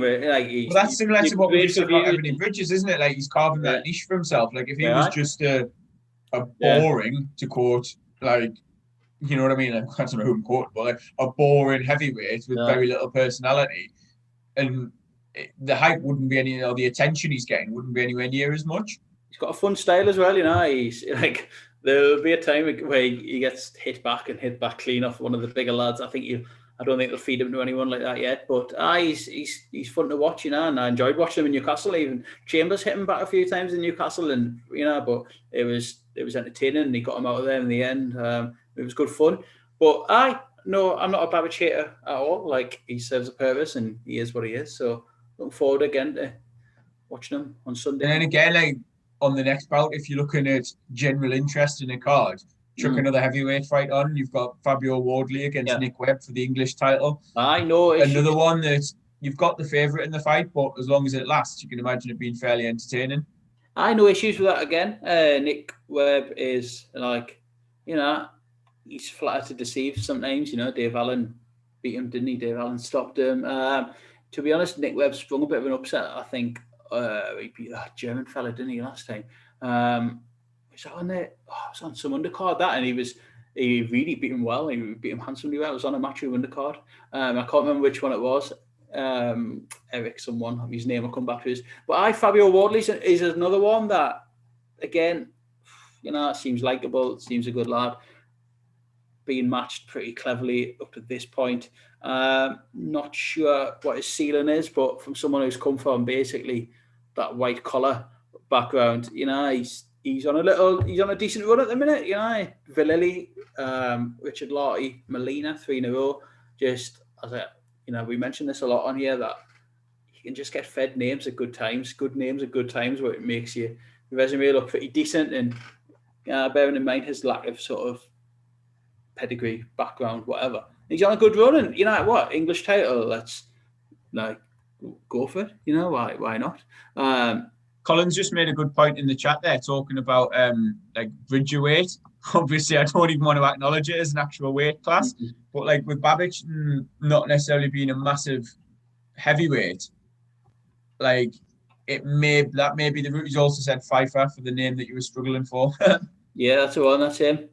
But like, Eric, because like with Wardley, like there was a thing saying, "Oh, the heavyweights are in the house." And then Matchroom posted it, and it was like Wardley and Babbage, and I was like, "That is quite a mouth-watering little domestic fight." But short term, it's not one that's going to be made because there's a lot more to gain from developing Fabio Wardley and not necessarily not padding his record out as such, but just building him very, very slowly. And I think Babbage is almost in a league of his own, not in terms of ability, but in terms of where they're pushing him. There's not really a ceiling on it. He's not, you know what I mean? There's not this clamour for him to be thrown in with a top level opponent anytime soon. It's just a case of, right, we'll get him these small hole ones and let him act himself outside the ring and do the business inside the ring. And I think for the next even 10 fights or so, he could just be one on the undercard, like chucking him in to basically like fill a slot. I'm sure there's a sparring rumour recently that Wardley got badly stopped. And I can't remember who it was also. Sparring rumour. Yeah, I shouldn't go down that route. We're better than that. We're not ITKs, are we? We're not, you know, well, whatever. But no, I like him. And, you know, there'll be some good fun fights for him going forward as well at that sort of English, British, heavyweight sort of level. And I think Saturdays is. Who do I think will win that one? Sometimes it depends what Nick Webb turns up. Is it lazy Nick Webb or is it like on form Nick Webb? If the last Nick Webb turned up, good fun. I don't think Wardley, right, is as concussive. I know he's knocked 10 people out from 11 fights, but you know, I think he stopped for Lily on his feet and stuff, and there'll be issues when I don't think he's the biggest heavyweight either, and I think there will be issues when he comes out against, you know, proper big lads. I think his lack of size could maybe hurt him, but you know, for now, let's assume he's been carefully managed and carefully strategically put in place, and you know, I think we'll go with Wardley we'll go with Wardley, but I'm surprised you even sort of had a little debate about that. I don't know if I've just been a little bit blasé, just thinking, oh, like they're pushing Fabio Wardley, they want him to do well, therefore they've matched him up against Nick Webb well, so then it's going to be a fairly easy fight. I think the fact that Webb's like been stopped before the Dave Allen one, in particular, like obviously there's a lot of debate around Dave Allen and just how good he is / was. Yeah, exactly. If you're Fabio Wardley and you've got any sort of ambitions of getting to the British level, this is a fight he's got to win it and win well. It'll be interesting to see whether he does that or not. No, I do agree. And if Nick Webb turns up that lost against Sokolowski or Dave Allen, then it could be pretty easy work for Wardley. I think he'll be too quick. I just hope Nick Webb brings it. Like, you know what, he's getting these chances now. This is probably his second Matchroom undercard in a row, and you think, like, come on, bring your A game, lad, and get in. I hope he's in good shape. And he's had enough notice for this one as well. It's not like he's this last minute opponent, so you think, right, actually, okay, like, yeah, as you say, a bit of a roll of the dice for him, but nothing to lose in that regard either. Main event. Galahad, I'm so torn on this one, you know. Galahad Dickens too, and you know what? Soma, I thought Jazza was mightily impressive with me during the Golden Contract. He looked strong as a bull. He was, you know, that Leigh Wood win now looks better than it did, you know, recently because of his performance last night. That was mentioned in the chat as well. I can't remember who it was that said that, but like it's aged very, very, very well in a short matter of time, isn't it? Yeah, he was good. He was mint. He was, you know, he beat Ryan Walsh before that. That's decent momentum that against two good kids. And I don't know, Galahad is Galahad. You know, he had a long time out for you know, dubious reasons and stuff. And he came back and he was a nightmare for Warrington. I know that, and you know what you're going to get. He's not the most pleasing on the eye, and I can't imagine he will be on Saturday. He's beat Dickens before. Let's remember that a decent amount of time ago now. I think long enough ago that it's not fully irrelevant, but no, I don't imagine it's going to have much of a bearing on how Saturday plays out. Absolutely not. I just hope, you know, if Jazza can reach that level he did last time, he was He looked strong as an ox. He looked fit. He was proper on it in the golden contract. He was really good. Can he reach that level again? And will he be allowed to, be that strong and be that come forward against a fighter as crafty as Galahad? Then who knows? Tough one to call. If history repeats, then yeah, it's Galahad, isn't it? And it's Galahad on probably an ugly points. And this is the thing. When they fought last time, it was down at Super Bantam, and Galahad stopped him late on. But from memory, I think Dickens was well in the fight, if not up. So it's not a given that Galahad's going to look particularly good doing this. On his day, if he gets range and he gets that space and he's got the time to do what he wants, then he could look absolutely sensational, very, very skillful, and his movement's top draw, absolutely top class. But if Dickens can push him for that 12 rounds and push a hard pace on him, I think it's going to be one of those fights, and I hate saying this, where there's going to be cries of robbery. I'm putting that out there very early doors with this one. I think the way both men will get success in this fight will lead to something very, very close and competitive. Galahad will land clean shots as Dickens comes in. Dickens might have to smother his work at times and get to work on the inside and really try and rough him up. It could gel into a really nice fight where Galahad's the one on the back foot and trying to box and producing some nice tidy work. But I think sorry, go on. I think it's going to be potentially split majority decision, something very, very close on the cards. I'm going to go with Galahad just edging it on points. Yeah, I'll stick with you on that one, I think, as well. I might Colin and Broken Nose Boxing both made a good point there about Bellew association with Dickens, so he's going to be all over DAZN this week. Bellew's going to be going crazy at ringside. I hope he keeps his voice down. Isn't that worse than Bellew bellowing down the bloody microphone at ringside? Well, you've got all those fans that paid £750 a head to drown him out. Is it sold out yet? I don't know. Anyway, speaking of fans paying £750, speaking of being sold out, this could be Steve's final rant of the night. Let's go. You've got 20 minutes until 7:30. Christ. Right, no, me thoughts on this was thoughts on what? For a bit of context. As you know, AJ and Usyk went on sale this week, Monday, to Fight Pass members. Whatever that is, whatever that counts for these days. Fast sale, I guess, now, and that's it. Apparently not. Tuesday general sale. And now it's Wednesday, and Twitter came alive this afternoon. Matchroom had obviously thrown that press release out to everyone. AJ Usyk sold out in 24 hours. Wow, really big bollocks, loving it. And I was just it came on my radar earlier in the week when I think you mentioned on our Twitter to someone else that basically the seller for Matchroom to buy tickets to, the official Matchroom affiliate seller, is StubHub, but as is the reseller. So everyone's got, it's sold out. Go on StubHub now.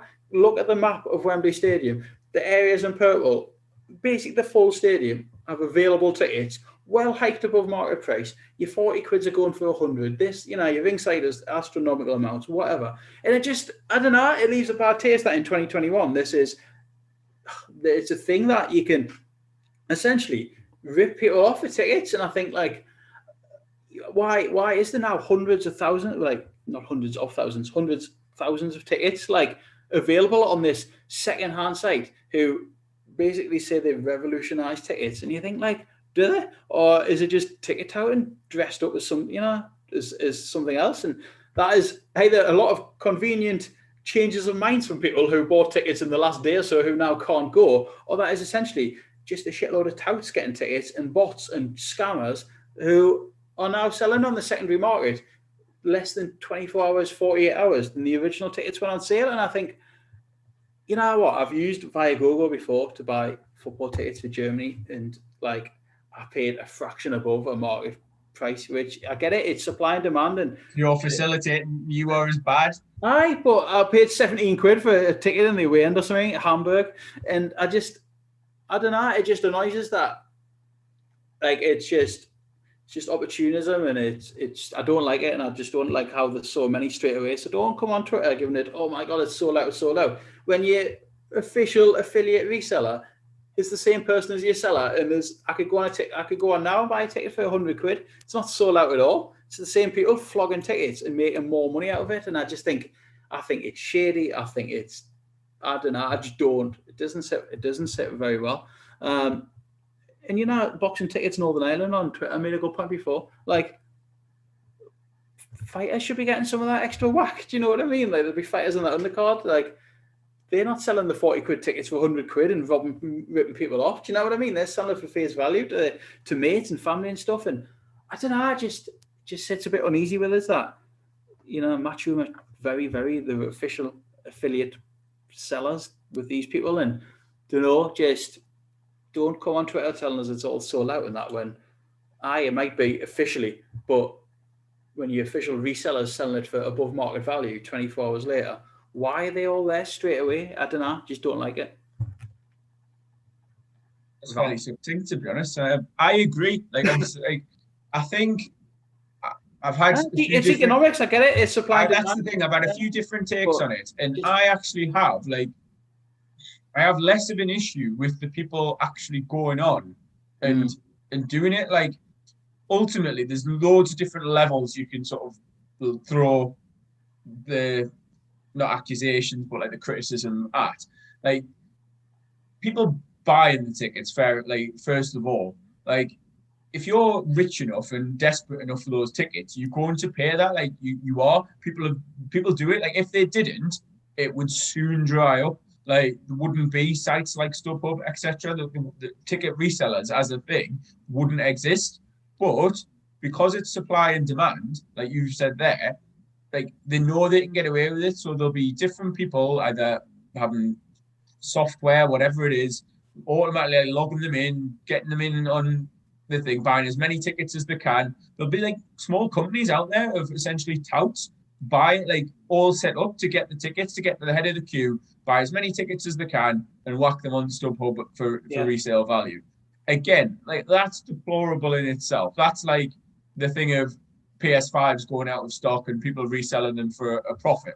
Now, if you've got an issue with that in general, like, there's a lot of the world that you either aren't aware of or aren't happy with, because a lot of what we buy is overpriced for what it costs to make. Like, you buy a pair of trainers or a shirt, t-shirt, football tops, etc. Like, how much they cost to make, the markup that goes on them that you then pay as a consumer. It's Collins just says he's got 45 tickets if anyone wants any. But like, the markup you pay on any product like that is ridiculous, really. Now, obviously, with a live event, it's slightly different in that you've got a price point that's been set. Now, the value of the ticket itself is worthless, but it's like what you would be happy to pay to go to that event. Now, personally, unless I had millions and millions of pounds in the bank, I wouldn't be considering paying 750 quid to go and sit in Eddie's garden. Like, yeah, again, it'll be a good experience. And Ade Oladipo was on with Rob Tebbett on one of his Twitter spaces, I think Sunday morning I was listening to while I was walking the dog. And he was saying he spoke to loads of fans ringside and they were all happy. He said everyone there said, oh, it was a really good experience. They got to mingle with the boxers, they were up close and personal with Eddie, and there was food on, there was stalls, all this sort of thing. Now, that's fine, because the people who have paid that have obviously got enough money to do it. So they're going to pay 750 quid. Now, whether that's Matchroom setting that price point or whether those tickets were on sale and then put on StubHub at that point, and I know in this instance it was Matchroom setting those tickets because it's not a bigger capacity, it's something a bit different. They're targeting a different clientele. Absolutely fine. But £750 to watch that standard boxing show is overpriced to me. You can't spin that and justify that any other way. Yes, there are other elements to it that add to that experience, but that's like going and paying however much for a Michelin star restaurant. It's still food at the end of the day. You're paying for essentially to say you've been and to say you've done it and had that experience. And you jokingly asked, like, are there still tickets? There are still tickets available for Fight Camp on StubHub, 750 quid, because they haven't obviously sold out. Now, AJ Usyk is a little bit further away. They know that it's going to be resold, and the individuals, like if I bought tickets, for example, our mates, I'm all over the place with this, right? There's no structure to it. I don't care. Like we've got mates who had tickets for the Euros and were happy to sell them for more than they were worth. Now, again, you can argue whether that's good or bad, but like if I had a ticket for an event and I couldn't make it, I'd be tempted to give it to one of my mates, speak to my mates and say, here, I've got this ticket. Do you want it? Give us what I paid for it or whatever. Yeah. Like, I can totally understand if you've got a ticket for an event and you sort of humming and hawing and somebody offers you mental amount of money. Now, if you paid 40 quid for an AJ ticket that you got, and you're like, right, I'm all intent on going, blah, blah, blah. Oh, actually, someone's really desperate to go, like a stranger or whatever, I'll pay you £1,000 for that ticket. You're going to think twice. Like money warps people's mind. It changes the way you think. But my main issue with this overall is if you work up through the tiers, you've got individuals that'll be at it, and it's not really on. It's morally deplorable. It's unacceptable. But the fact that Matchroom openly, transparently have this relationship with StubHub. Now, like you said, either StubHub have sold all of their tickets that Matchroom have put on there at face value, and then tens of thousands of people within a couple of days have either decided, oh, I can't attend anymore, or I'm going to chance my arm. Now, if they've decided I'm going to chance my arm, and they generally just bought tickets and thought, I'm going to whack them on StubHub for a profit, it's sickening. But where it's even worse potentially is, and probably need to watch what I'm saying here, is if Matchroom are using StubHub to sell their tickets at face value and also giving StubHub tickets to then sell at a profit as part of their deal, that's an entire, that's even worse. Like, at the very best, this looks a little bit shitty on Matchroom because they are associated officially. StubHub is on the fight posters. Yeah. They are officially associated with AJ and with Matchroom, and then they are facilitating a basically black market of tickets. Like, there's no way you can spin this that looks morally acceptable to me from Matchroom's point of view.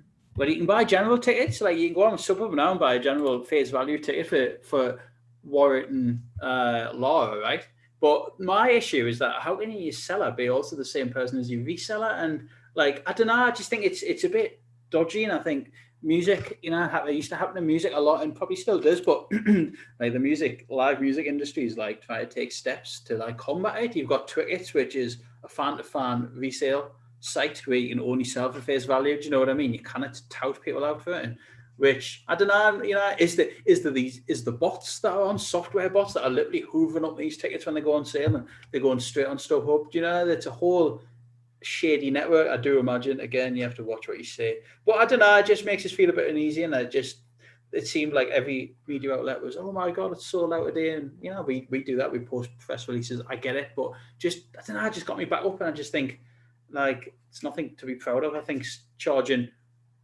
inflated treble the price ticket less than 24 or 48 hours before when I say that, just don't know. Again, maybe it's one of my working class rants again tonight, probably the third one I've had. I just doesn't sit well with us now. And I think, like, if I was to sell a ticket for a gig or a football match, we sold a ticket for bloody Wolves away a good few years back to some random lad. We could have rinsed him, do you know what I mean? It was sold out the away end, we give him face value, canny lad, and it was just like, it's whether you're comfortable with it, do you know what I mean? And yes, people will say, well, yeah, it's supply and demand. If someone's wanting to give me 120 and I only paid 40 for it, then I'm going to snap my hand off. And I get it. I do get it. I just think, just going on StubHub, seeing them big purple swathes of Wembley Stadium, like with available tickets all at mad prices, just a bit annoying, and I don't really know why I'm getting that wound up. I'm not going, you know what I mean? Like, I didn't think I was wound up till I started. No, I think a lot of people feel the same as well from what we were saying on Twitter. But I think that sums it up nicely. That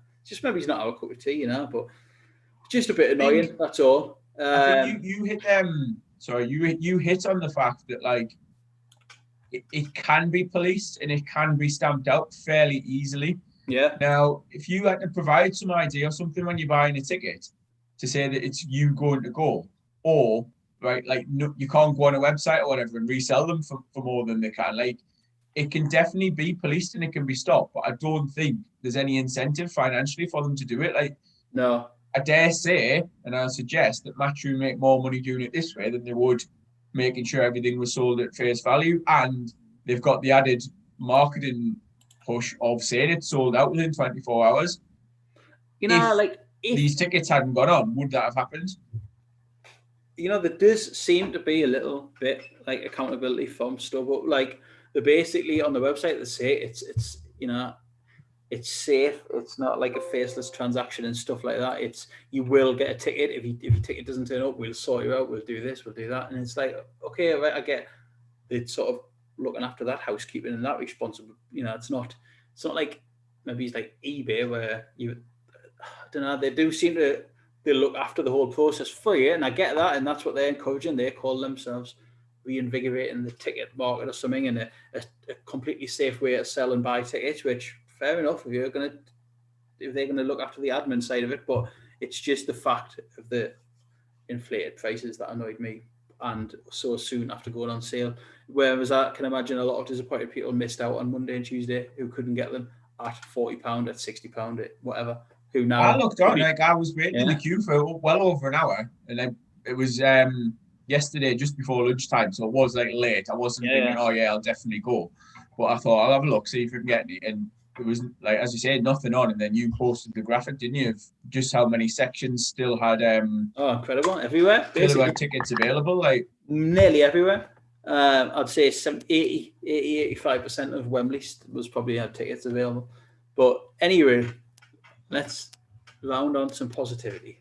Have we got any other business to conclude? Colin's just asked who's on the two Northeast upcoming shows. That was mainly other business. Northeast, be good to have it back. Small Hall, Phil Jeffrey, Steve Wraith have announced 2 dates at Rayton Meadows, which is Friday, September the 10th, and also Friday, the 1st of October. I think there'll be an absolute boatload of names on those shows, who Northeast prospects who couldn't get on the Ritz and Undercard and who probably haven't fought now for the best part of 2 years, or a year and a bit at least. You've got Adam Gare's going to be on one of them. You have Terence Wilkinson is back from Forest Hall. Lewis Witten's gym mate. He is fighting on the September one. I know that. Jordan Parker, female boxer, signed to MTK, boxing at Wall's End, is also going to be on that one. There'll be more. There'll be your usuals. Maybe I think Adam Cope is on one of them, which would be great to see him back. He's one of the very talented Cope brothers. He's definitely going to be on, and maybe it's Joe Mafosa. I don't know. I'll have to look into that. I don't know if his title fight still stands or not. Haven't heard anything about that recently, but I'll look into try and get some more names. And I'm sure when the tickets become available, the local fellas and the local lads will be working their Instagrams, the Twitters, the Facebooks, trying to shift some tickets. So as always, like, you're not finding any Jaffers tickets on StubHub, but I encourage you, if you want to go, like, get in touch with some of the Northeast lads and put a few quid in their pocket and help them out. And looking forward to it. I know I can definitely go to the September one. October one potential is near Jess's 30th, so might be away somewhere for that. I don't know, but September. You're never in? Nah, man, it's ridiculous. I am, man, I am. That's why I want to watch Mick Conlan on Friday night, because I'm in. But pretty August, busy month, you know. I've got a wedding, I've got Stevie Connolly's stag do. Anyway. I'm sure everyone dying to know that. Enough for now. But so Northeast Boxing will be back. Looking forward to that, man. See, it's a bit of a family up here, a bit of the regular faces. You all see the same people, same fighters, same officials, whips, everyone, media people. It's great, man. It's always a great night out to just rock up to and just, you know, have a bit crack, couple of pints. So excited for that to be back. Always a good night at Rayton Meadows as well. Lively little venue in County Down, Sunderland. So that's it. 2 hours. We've smashed it again. 2 hours and not one toilet break, which is incredible for me. You've done well. I know we rabbit on sometimes, but we've done well, and I appreciate everyone that comes on and asks questions, interacts with us. Small audience, but I'm sure it'll grow in time, and we'll mess about with this. We'll do these. We'll do our normal interviews with fighters. We'll do Twitter Spaces. Get Colin and Chris involved. Get them. Yeah, come on. Well. Just we'll send you the Zoom link. Get your YouTube channels on the go and just jump on over a crack next time. Hopefully get more fighters on. Anyone is welcome. I'd love it to be like some sort of talking radio show podcast all in one and just have a bit of crack. Where I've enjoyed it a lot. I'm gonna get my tea and we'll do another one next week and enjoy your weekend of boxing, everyone and anyone, and you, Andrew, as well. You too, mate. Cheers. Cheers. Thanks, everyone. Bye-bye. Bye. Cheers. Bye.